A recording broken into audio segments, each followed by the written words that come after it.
नमस्कार मित्रों। आज हमारे कदम आसमां तक पहुंच गए हैं। आज हमारे कदम आसमां तक पहुंच गए हैं, मगर बहुत कम ही लोग हैं बहुत कम ही लोग हैं जिन्हें इस जमी पर चलने का सलीका मालूम है। कहने का आशय यहाँ यह है कि आज की जो वर्तमान पीढ़ी है उसे ये संदेश देना है कि कमज़ोर व निर्बल का सहारा बनो।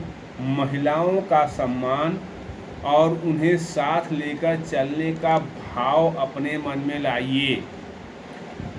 अन्याय का सदा विरोध होना चाहिए, वो किसी का भी हो, चाहे अपने परिवार का हो, बाहर का हो, समर्थवान का हो, किसी का हो, तो अन्याय का हमेशा विरोध होना चाहिए।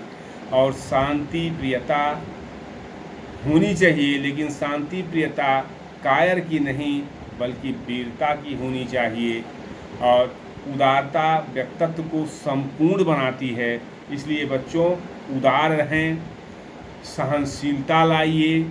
सौम्यता, शिष्टता, उदारता, सहिष्णुता ये आभूषण हैं, इनको धारण कीजिए।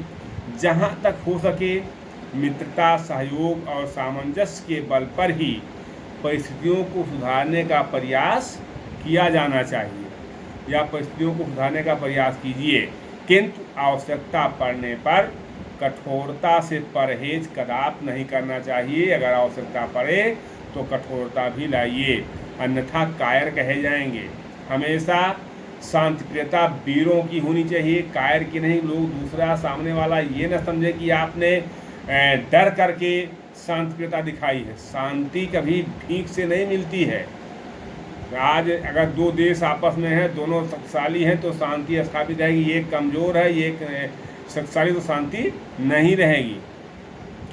तो व्यक्तिगत जीवन में हमेशा सरल बने रहें, सहज बने रहें और एक दूसरे का सहयोग करने का प्रयास करें, जिससे जीवन जो है हमेशा आपका सुखमय रहे। और किसी भी योजना का या कानून को लागू होने में महत्वपूर्ण जो योगदान होता है या सहयोग जो होता है वो समाज का होता है।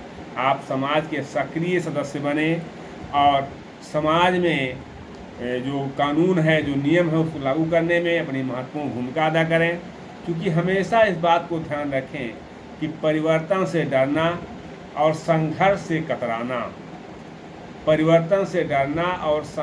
कतराना मनुष्य की सबसे बड़ी कायरता है। और जीवन का सबसे बड़ा वक्त जो होता है वो गुरु होता है, क्योंकि जो वक्त सिखाता है वो कोई नहीं सिखाता है। हम अपने इन्हीं पंक्तियों के साथ अपनी वाणी को विराम देंगे कि दीपक बोलता नहीं है बल्कि उसका परिचय, उसका प्रकाश देता है। आप जहाँ जाइए, जहाँ पहुँचिए, वहाँ आपका परिचय आपके गुणों से, आपके व्यक्तित्व से होना चाहिए।